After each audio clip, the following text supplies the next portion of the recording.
E aí, estamos de volta. Tudo bom, meus queridos? Como vocês estão? Estamos aqui para mais um dia, mais um vídeo, mais um capítulo do nosso querido, não tão querido assim, Maquiavel, o Príncipe. E bom, vamos dar continuidade nessa saga, nessa série que já está acabando, né? Já está acabando, vocês estão cansados, eu também tô, então aguentem, vocês vão conseguir, eu vou conseguir, vocês também vão. Então, relaxem que está acabando, eu prometo. Tá bom, então, vamos dar continuidade e nós terminamos no capítulo 18, se eu não me engano, então vamos dar continuidade no capítulo 19, que é como evitar ser desprezado e odiado. Então vamos lá? Como já falei das qualidades mais importantes mencionadas, desejo discorrer rapidamente sobre as outras, mas sobre essas generalidades, que o príncipe pense em fugir aquelas circunstâncias que possam torná-lo odioso e desprezível. Aí já cansou de ver que uma das coisas que o príncipe tem que fazer para continuar no seu império, no seu governo, é fugir ao ódio, fugir do ódio, né? A última coisa que um príncipe quer, se ele quer permanecer no poder, é ser odiado, não é? Odioso tornará, acima de tudo, como já disse, o ser ganancioso e usurpador dos bens e das mulheres do súdito, do que se deve abster. É claro, né? O povo não vai ver com bons olhos um príncipe que toma a propriedade alheia e as mulheres alheias também. O povo não vai ver isso com bons olhos. E somente se terá de combater a ambição de poucos, o que se refreia por muitos modos e com facilidade. Então terá uns poucos gatos pingados lá no meio do povo, que vai ser muito fácil se lidar com eles se o povo estiver com você, é claro. Desprezível, aqui a gente falou sobre o que é as consequências de um príncipe ser odioso, e agora ele vai dizer as consequências de um príncipe ser desprezível. Desprezível o torna Desprezível o torna ser considerado volúvel, leviano, efeminado, pusilânime e resoluto, do que um príncipe deve guardar-se como de um escolho, empenhando-se para que, nas suas ações, se reconheça grandeza, coragem, gravidade e fortaleza. É o que a gente falou anteriormente, né? O príncipe tem que parecer ser. O príncipe tem que parecer ser. Ele ser de fato é relativo, não é obrigatório, mas parecer ser é importante. Com relação às ações privadas dos súditos, deve querer que a sua sentença seja irrevogável, então ele tem que ser pulso firme. Ele fala: você vai morrer, você vai ser sentenciado à morte, e é isso, e nada vai mudar minha opinião. Um príncipe tem que ser assim. Deve manter-se em tal conceito que ninguém possa pensar em enganá-lo ou traí-lo. Aí isso volta naquele assunto que a gente falou, que você tem que ser amado, mas você precisa ser temido também, porque com o amor, como a gente já falou antes, o povo é mais fácil de querer se virar contra você. E se você é temido, o povo vai ter medo de se virar contra você. Então é bom você ser amado e odiado, mas na prática é bom você ser mais temido, certo? Odiado não, desculpa. É bom você ser amado e temido. Mais temido do que amado, né? Dificilmente é atacado desde que se considere excelente e seja reverenciado pelos seus. Então, o príncipe que tem o povo do seu lado vai ter o povo do seu lado nas adversidades, quando alguém invadir e tentar atacá-lo. Na verdade, um príncipe deve ter dois temores: um de ordem interna na parte de seus súditos, o outro de natureza externa na parte dos potentados estrangeiros. O príncipe tem que temer o próprio povo, se ele por um acaso tiver o povo como inimigo, e os estrangeiros, né? O povo, o pessoal que vai atacar o seu estado. Destes, no caso dos externos, se defende com boas armas e bons amigos, e sempre que tenha boas armas, terá bons amigos. A situação interna, desde que ainda não perturbada por uma conspiração, estará segura sempre que esteja estabilizada a externa.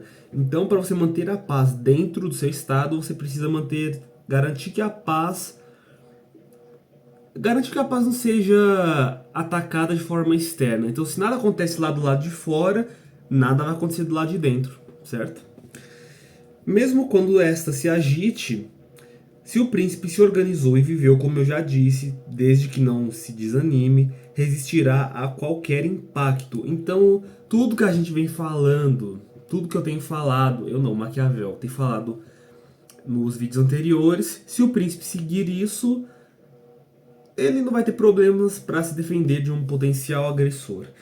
Mas sobre os súditos, quando os negócios externos não se agitam, ou seja, quando lá fora está em paz, deve-se temer que conspirem secretamente. Então não é porque lá fora está tudo tranquilo que dentro do seu estado vai estar tudo tranquilo, certo?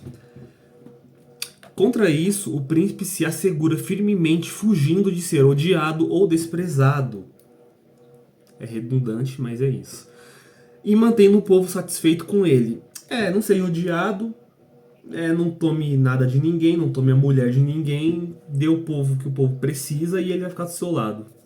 Um dos mais poderosos remédios de que um príncipe pode dispor contra as conspirações é não ser odiado pela maioria.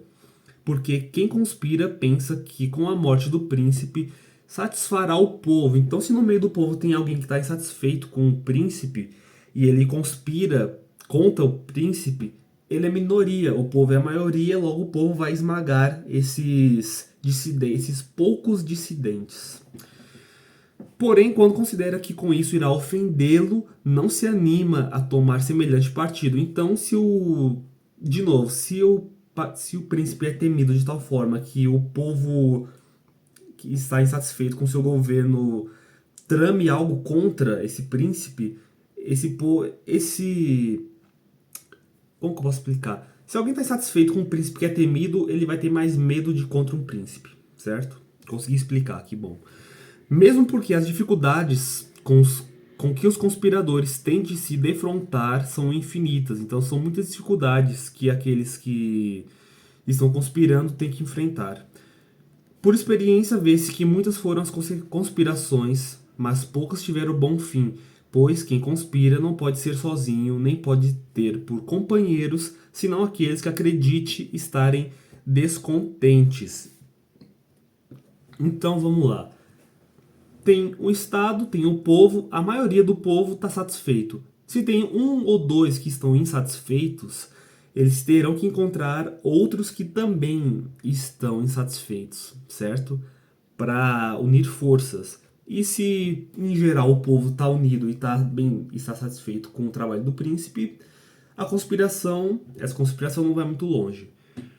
Para reduzir o assunto a termos breves, digo que do lado do conspirador não existe senão medo, ciúme, suspeita de castigo que o atordoa. Então o conspirador vai ficar com medo de conspirar contra um príncipe. É isso que passa pela cabeça dele. Mas do lado do príncipe existe a majestade do principado, as leis, as barreiras dos amigos e do Estado que o defendem. Então, porra, como que você consegue... Como que um Zé Ruela vai contra toda essa máquina, esse Estado? Não tem como ir muito longe, né? Consequentemente, somada a tais fatores, a benevolência popular, ou seja, o povo do lado do príncipe, um príncipe que é bem quisto pelo povo, é impossível existir alguém tão temerário que venha a conspirar. Isso porque, geralmente, onde um conspirador teme antes da execução do mal, se tiver o povo por inimigo, deve temer ainda mesmo depois de ocorrido o fato, não podendo por isso esperar qualquer amparo. Então tipo assim, se alguém está insatisfeito, de 10 mil, o povo tem 10 mil e tem um que está insatisfeito. Se porventura, se a fortuna agraciar esse cara que está insatisfeito e ele conseguir tirar o príncipe do poder, não é porque ele tirou o príncipe do poder que ele vai ter o povo ao seu lado, já que o povo gostava do príncipe, certo? Aqui então vamos concluindo esse capítulo. Concluo, portanto, que um príncipe deve dar pouca importância às conspirações se o povo o prestigia. Porém, quando este lhe é adverso e o odeia, deve temer tudo e a todos. Então, se o povo está do seu lado, está tudo bem. Se o povo não está do seu lado, você tem que temer. o povo interno e o povo externo, e satisfazer o povo conservando-o contente, mesmo porque este é um dos mais importantes assuntos que um príncipe tenha de tratar. Um príncipe tem que, você tem que fazer, você tem que agradar o seu povo, certo? Para você continuar no poder, o povo tem que estar satisfeito com sua governança, certo? Daí pode-se extrair outra conclusão digna de nota. Os príncipes devem atribuir a outrem as coisas odiosas, então coisas repugnantes que o povo vai ver de forma repulsiva. Coisas que o povo vai odiar, você tem que atribuir esse ódio a um terceiro, a um outrem que não você, certo? Se você puder, como eu disse, fugir do ódio, reservando para si aquelas de graça. Então, as coisas boas você reserva para si. Fui eu que fiz, eu sou o príncipe, as coisas boas são de responsabilidade minha, certo? E coisas ruins, não, foi aquele ali, ó. Aí você direciona esse ódio do povo para outro alvo, para um terceiro, que não você. Talvez a muitos pudesse parecer, considerando a vida e a morte de alguns imperadores romanos, fossem elas exemplos contrários à minha opinião, dado que viveram exemplarmente e demonstraram grandes virtudes e, sem embargo disso, perderam o império ou mesmo foram mortos pelos seus que contra eles conspiraram. Então ele dá um argumento de tipo, eu sei que vocês vão dizer que nos impérios romanos antigos os imperadores fizeram exatamente o que as minhas ideias, eles fizeram exatamente o que eu falei e ainda assim eles perderam um reino. O Maquiavel dá esse exemplo para aqueles que vão argumentar contra ele. Portanto, para responder a essas objeções, falarei das qualidades de alguns imperadores, mostrando as causas de sua ruína. Ele vai dar exemplos de imperadores que não vêm ao caso, certo? Eu vou pegar o técnico da coisa. Deve-se notar, inicialmente, que enquanto nos outros principados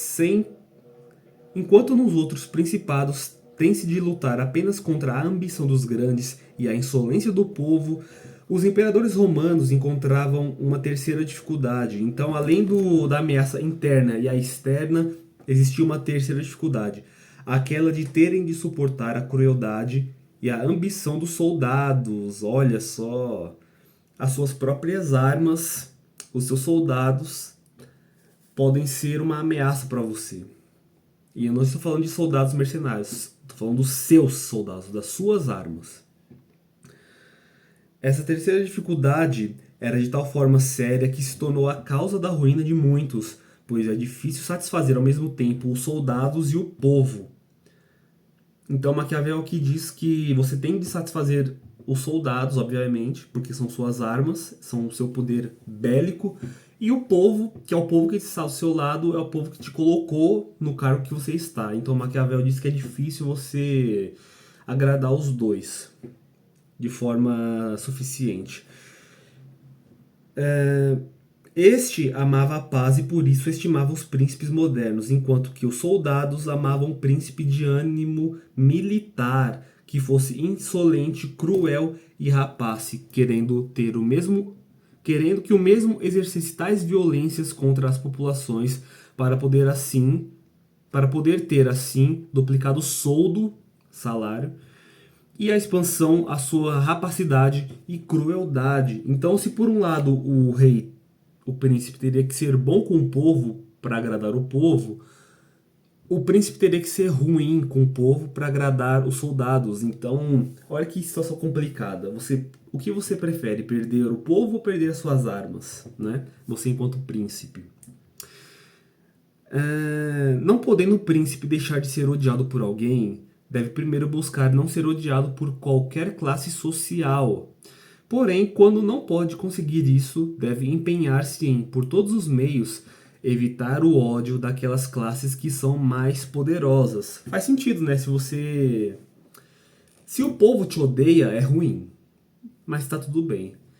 Se pessoas poderosas, pessoas do alto cargo te odeiam, porra, é pior. Porque o povo, embora sendo numeroso, não tem o poder de pessoas poderosas que estão lá em cima, no poder próximo a você, sabe? Então se você tem que odiar... Então se você tem que ter o ódio ou do povo ou de pessoas poderosas, é menos pior você ter o ódio do povo, segundo Maquiavel. Deve-se notar aqui que o ódio se adquire tanto pelas boas como pelas más ações.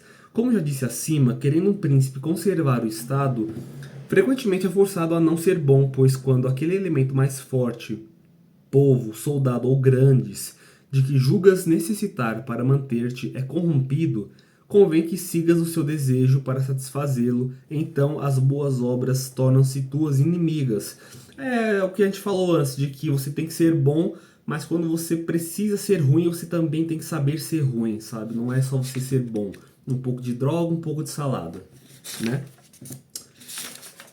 E bom, esse é o final do capítulo 19, né? Vamos dar continuidade para o capítulo 20, que são se as fortalezas e muitas outras coisas feitas pelos príncipes são úteis ou não. Tá certo? Capítulo 22. Deixa eu tomar um gole aqui. É raro ter um silêncio por aqui. Dá até um ânimo em gravar vídeo, sabe? Eita porra, esse capítulo aqui vai ser um pouquinho demorado. Ou o outro vai ser demorado. Os dois próximos capítulos vão ser demorados, tá bom? Para conservar seguramente o Estado, alguns príncipes desarmaram seus súditos. É a política do desarmamento, sabe? É. Caralho, porra, até hoje em dia existe isso. Para um Estado, é muito melhor você ter o desarmamento para você desarmar o povo, porque um povo desarmado não oferece perigo para você, não oferece perigo para o Estado. É por isso que muitos governos preferem o desarmamento para garantir o seu poder e garantir que eles vão fazer o que eles quiserem sem ter a ameaça do povo armado. Jamais existiu um príncipe novo que desarmasse os seus súditos, mas antes, sempre que os encontrou desarmados, os armou.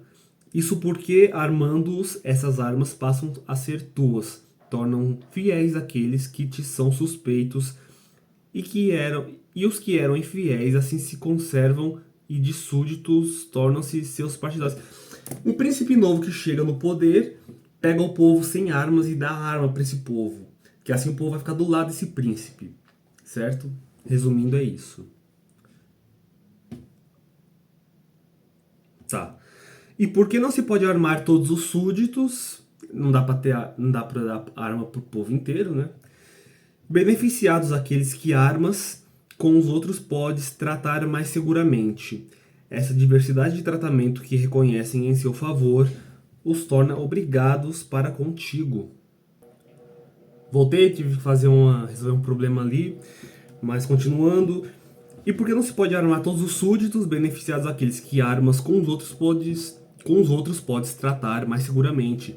Essa diversidade de tratamento que reconhece em seu favor os torna obrigados para contigo, e os outros irão te desculpar, julgando ser necessário tenham mais aqueles mais recompensas por estarem sujeitos a maiores perigos e maiores obrigações. Ou seja, você vai armar uma parcela do povo, então esse povo que você não armou vai querer que você recompense mais esse povo que você armou,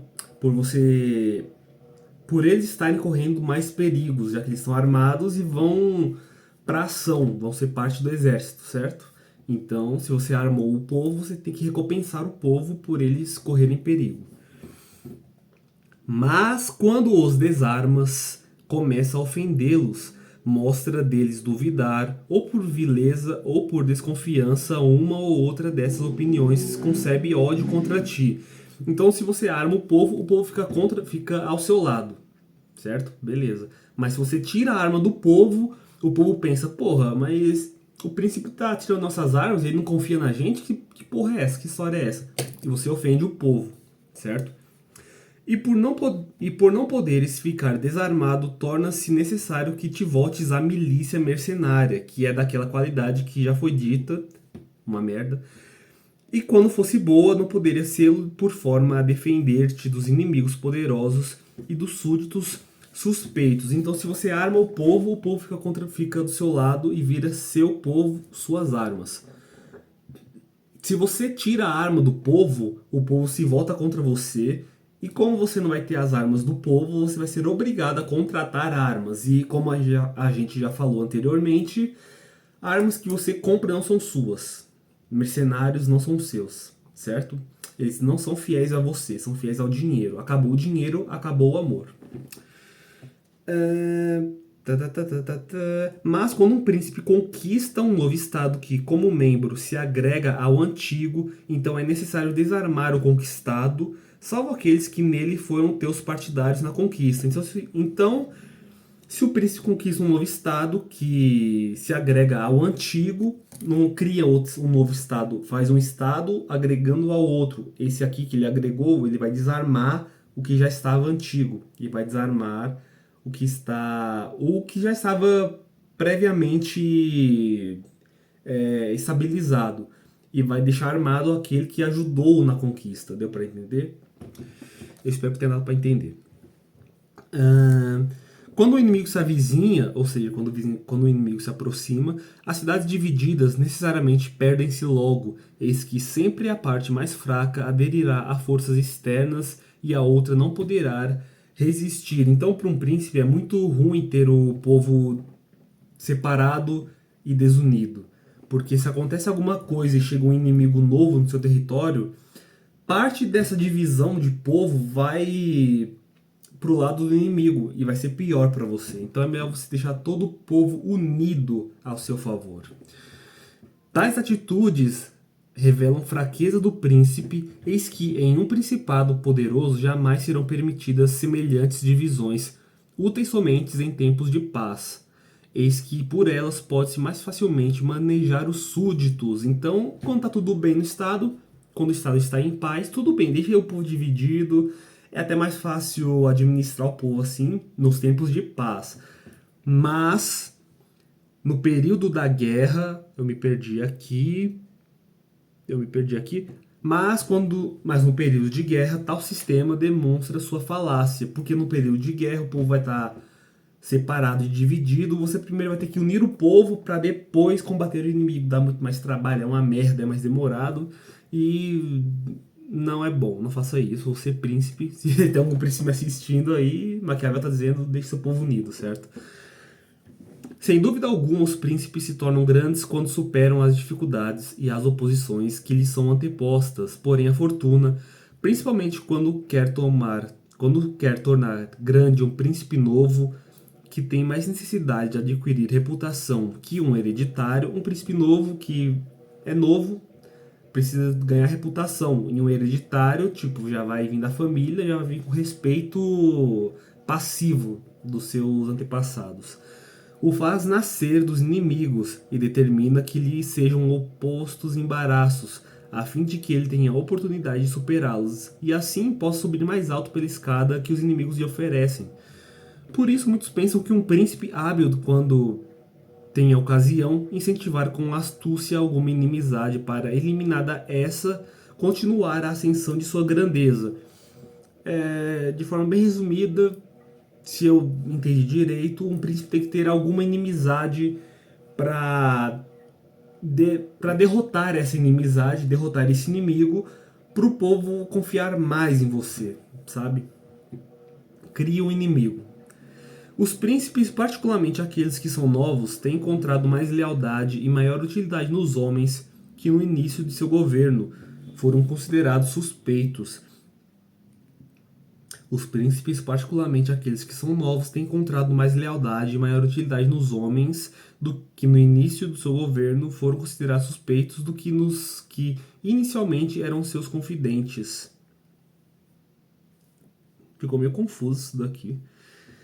Somente direi isso: os homens que no início de um principado haviam sido inimigos, sendo de condição que para manter-se precisam de apoio, o príncipe poderá sempre com grande facilidade vir a conquistá-los, e eles tanto mais são forçados a servi-lo com lealdade, quanto reconheçam ser-lhes necessário cancelar com obras aquela má opinião que, a seu respeito, se fazia. Então ele está resumindo tudo que ele falou aqui, que se um príncipe novo chega no poder, pega um povo desarmado e arma ele, tornam esses homens seus, essas armas suas, esse povo armado vai ficar do seu lado, e todos aqueles que tiverem uma opinião contrária contra um príncipe, esses homens que foram armados irão ao seu irão à sua ajuda para te defender, certo? Já que, porra, o príncipe deu arma pro povo, o povo vai defender esse príncipe, né?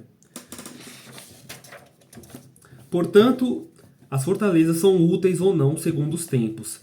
Se te fazem bem por um lado, prejudicam-te por outro. Pode-se explicar essa afirmativa pela forma a seguir exposta. O príncipe que tiver mais temor de seu povo do que dos estrangeiros deve construir as fortalezas. Então, o príncipe que tem mais medo do povo tem que construir as fortalezas, certo? Para meio que se proteger do próprio povo dele. Mas aquele que sentir mais medo dos estrangeiros agressores do que o seu povo, deve abandoná-las. Então, se para o príncipe a maior ameaça é o povo, então ele tem que construir a sua fortaleza, tem que construir barreiras. Se o maior, nossa, se a maior ameaça do príncipe for os ataques externos, aí não. Aí você tira as fortalezas, deixa ele em aberto. Curioso, não é? É bem curioso isso. Por isso, a maior fortaleza que possa existir é o não ser odiado pelo povo. De novo, pela 20ª vez a gente já está falando a mesma coisa. Mesmo que tenham fortificações, uma fortaleza, de nada elas valem, se o povo te odeia. Eis que há este, quando tome das armas, nunca faltam estrangeiros que o socorram. Então, se o povo está insatisfeito com o seu trabalho e te odeia, quando aparecer um estrangeiro querendo atacar o seu estado, esse povo vai atacar esse estado também. Esse povo vai se voltar contra você. E esse é o fim do capítulo 20. É o capítulo 20. Fim do capítulo 20. Minha garganta já está começando a raspar. Vou dar mais um gole aqui no meu suco de maracujá.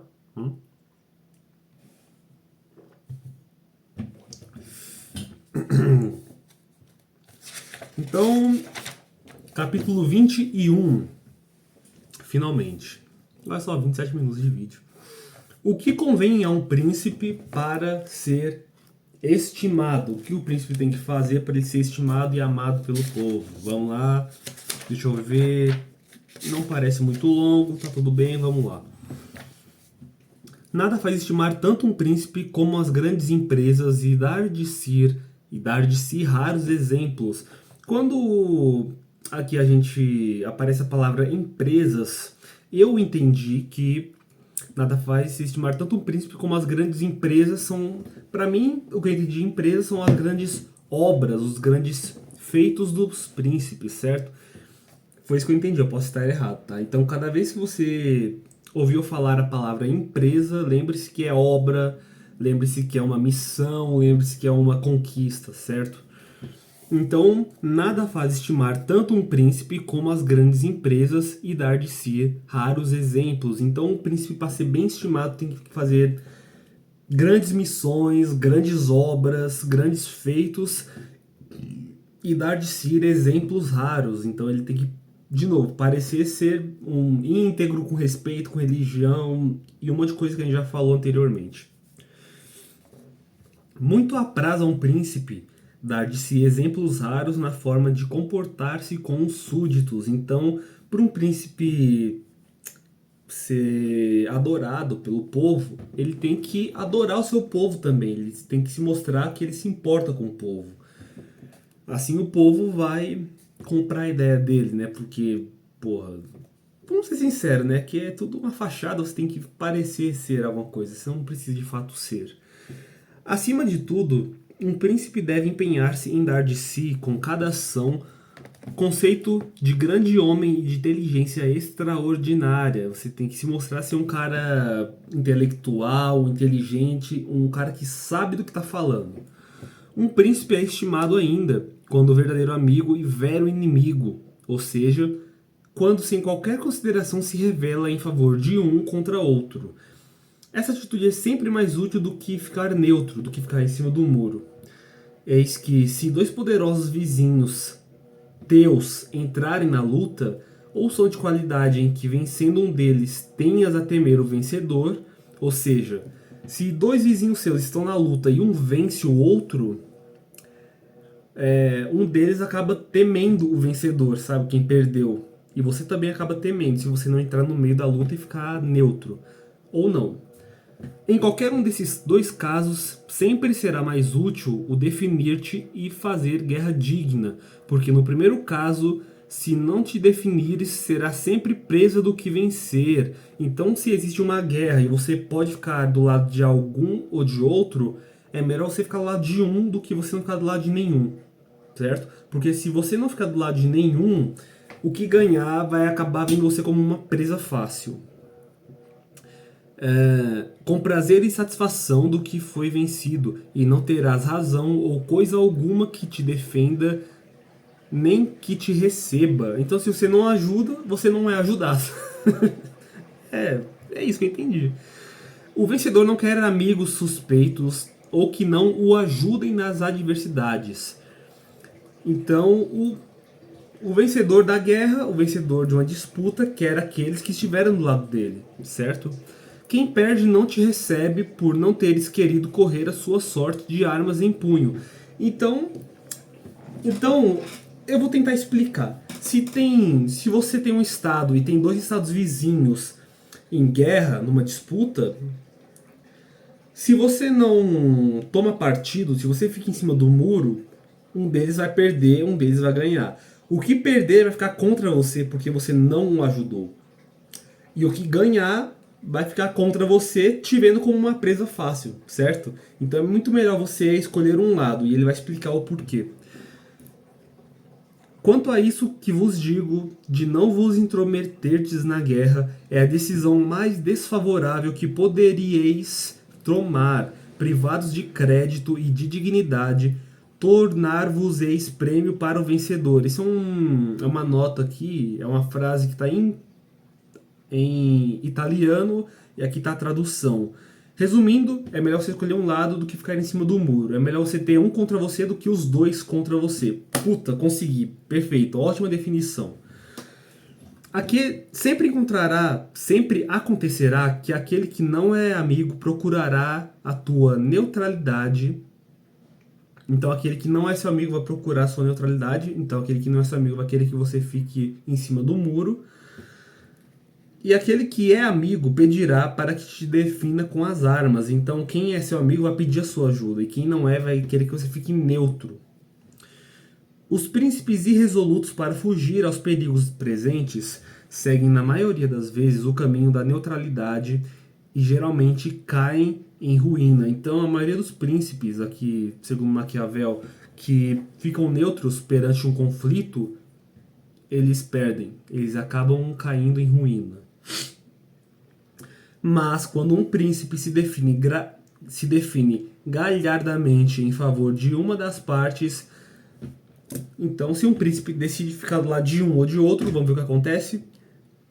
Se aquele a quem aderes vence, mesmo que seja tão poderoso que venhas ficar à sua discrição, ele tem obrigação para contigo e está ligado a ti pela amizade. Então, se você fica do lado de quem vence, ele vai ser agradecido a você, porque você ajudou ele a vencer, certo?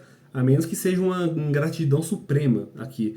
E os homens nunca são tão desonestos que com tamanha prova de ingratidão possas a vir ser oprimido. Então, é muito difícil o homem ser ingrato desse jeito, de você pegar o cara que te ajudou a ganhar uma disputa e se virar contra ele. É muito difícil acontecer. Além disso, as vitórias nunca são tão brilhantes que o vencedor não deva ter qualquer consideração, principalmente para com o que é justo. Mas se aquele a quem apoia perder, certo? Se você escolhe um lado e o lado que você escolheu perde, serás amparado por ele. E enquanto puder, ele irá te ajudar e ficarás associado a uma fortuna que poderá ressurgir. Cara, é só vantagem. Se você fica do lado de quem ganha fica em crédito com você, fica agradecido com você. Se você fica do lado de quem perde, essa pessoa vai ficar do seu lado, porque você ajudou ela e mesmo na sua derrota, ela vai ficar do seu lado.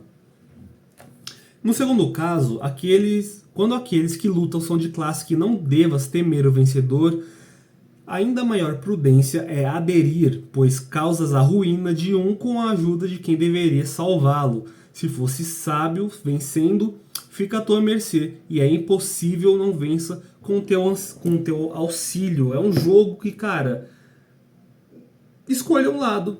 Escolha um lado. Se você tem um estado, escolha um lado, porque se você ficar em cima do muro, não... se você não vai ajudar ninguém, ninguém vai te ajudar, como eu falei. Ai, preciso tomar outro gole.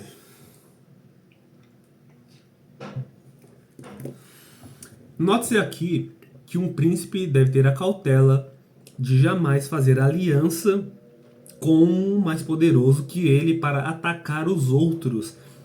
Então o príncipe não pode pegar a ajuda de alguém que é mais forte do que ele para atacar outros. Por quê? Senão, quando a necessidade o compelir, como já disse, porque vencendo torna-se seu prisioneiro, e os príncipes devem fugir o quanto possam de ficar à descrição dos outros. Resumindo, não deva favores. Não deva favores para os outros, principalmente para quem é mais forte do que você. Deve ainda um príncipe mostrar-se amante das virtudes, nunca dando oportunidade aos homens virtuosos e honrando os melhores numa arte. Ao mesmo tempo, deve animar os seus cidadãos e a exercer pacificamente as suas atividades no comércio, na agricultura e em qualquer outra ocupação, de forma que o agricultor não tema ornar as suas propriedades por receio de que as mesmas lhe sejam tomadas, ou seja, você incentiva o seu povo a criar um comércio de forma que o povo não vai ficar com medo de perder esse comércio, enquanto o comerciante não deixe de exercer o seu comércio por medo das taxas. Então você tem que incentivar o povo a empreender dessa forma, sem medo das taxas. Deve, além disso, instituir prêmios para os que quiserem realizar tais coisas e os que pensarem em, por qualquer forma, engrandecer a sua cidade ou o seu estado. Então você tem que dar um agrado àqueles que querem fazer do seu estado um lugar melhor. Aqueles que querem engrandecer o seu estado, você engrandece essas pessoas, certo? Incentivando elas. Ademais deve, nas épocas convenientes do ano, distrair o povo com festas e espetáculos. É para distrair o povo quer ver espetáculos, o povo quer se divertir, o povo quer festa, o povo não quer guerra, certo? Uma vez que toda a cidade está dividida em corporações de artes ou grupos sociais, deve cuidar dessas corporações e desses grupos, reunir-se com eles algumas vezes, dar de si prova de humanidade e munificência, mantendo sempre firme, não obstante, a majestade de sua dignidade. Eis que esta não deve faltar em coisa alguma. Então o príncipe é bom que ele crie festivais, eventos para o povo se divertir, entretenimento para o povo. E o príncipe é bom às vezes dar as caras, ficar no meio do povo, para o povo criar uma empatia por ele, né? Ver que o príncipe não é um deus, não é um super-homem, não é um mutante, é uma pessoa de carne e osso, assim como o povo. Então o povo precisa ver isso, precisa ter essa comparação. E é isso, pessoal. Final do capítulo 21, 38 minutos de vídeo, 40 minutos de vídeo. Tá um calor desgraçado aqui, tá certo? E, bom, esse vídeo eu tô gravando num sábado para eu postar num domingo, porque eu gosto de postar vídeos no domingo. E é isso, pessoal. Obrigado a todos que estão acompanhando. Já tá acabando. Eu falei que tá acabando. Não, relaxa. Eu também quero que acabe logo e está acabando, tá? O pior já passou. Obrigado a todos por terem vindo, pela audiência, pela companhia. E é isso. Até a próxima.